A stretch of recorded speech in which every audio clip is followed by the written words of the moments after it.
Teddy Fay flicked his gaze to the rearview mirror and grimaced. The gray sedan was still following him.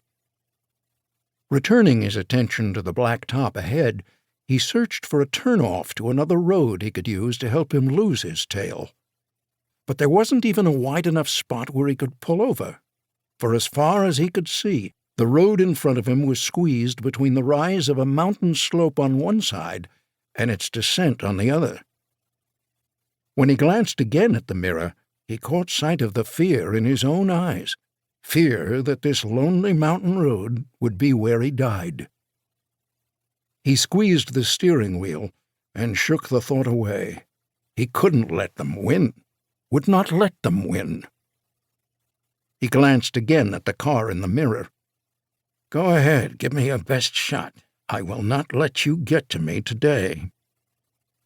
With renewed determination, he pressed down hard on the gas.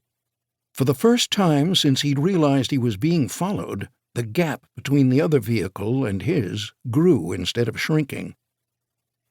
If he could, he would have gone even faster, but knew if he did, the force of a turn might send him crashing into the hillside or flying over the drop-off. He rounded another ridge, hoping this time he'd spot a turn-off he could use to escape, but the twisting road continued as far as he could see. He swallowed back his fear. "You can do this. You have to. For them." He leaned toward the steering wheel, his eyes glued to the road ahead, just as the other car came into view behind him. "Cut!" Peter Barrington's voice came through a speaker mounted under the dash of Teddy's car. "I think we got it, Mark." The tension in Teddy's face vanished. "Excellent. If you're happy, I'm happy." Teddy released the steering wheel and leaned back.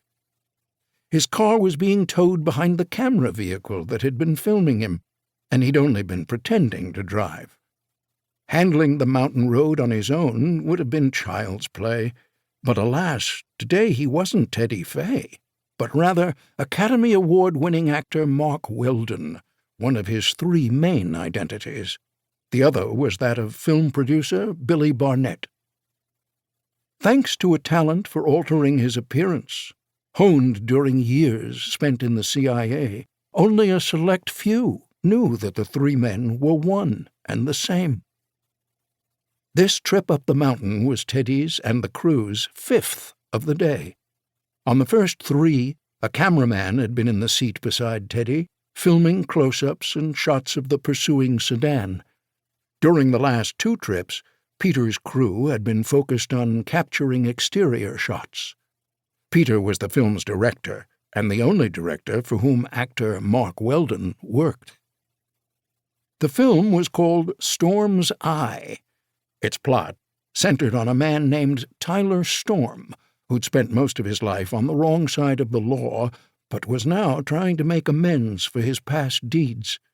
Peter had written the part of Storm with Mark in mind, a lead role to celebrate Mark's status as a major award winner.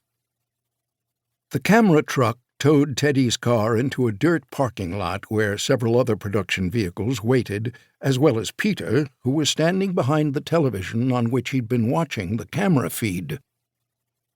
When Teddy climbed out of the car, he gave Luke Reed, the man in charge of the rig carrying Teddy's sedan, a nod. "Thanks for not driving us off the cliff. They have to pay extra for that." "Then I'm thankful we have a cheap producer." "Ah, I'll tell Billy you said that when I see him." "Trust me, it's not anything he doesn't already know." Teddy smiled to himself. If only Luke knew. When Teddy reached Peter, who was reviewing what they had shot, he glanced at the monitor. "Everything look good?" "See for yourself." Peter pressed a button, and the footage from the last trip up the mountain began to play. Teddy had no ego when it came to his acting. All he wanted to do was a good job. When he watched himself, he did so rationally, looking for how he could improve his performance. The direct shots of Teddy were full of tension and worry, while the footage of the pursuing sedan had the right sense of urgency he knew Peter was after. As he watched, he picked out a few moments in which he felt he could have done a better job, but he was pleased overall. Peter smiled as the playback ended. "I'd say you're starting to get the hang of this acting thing. Maybe someday I can make a living at it."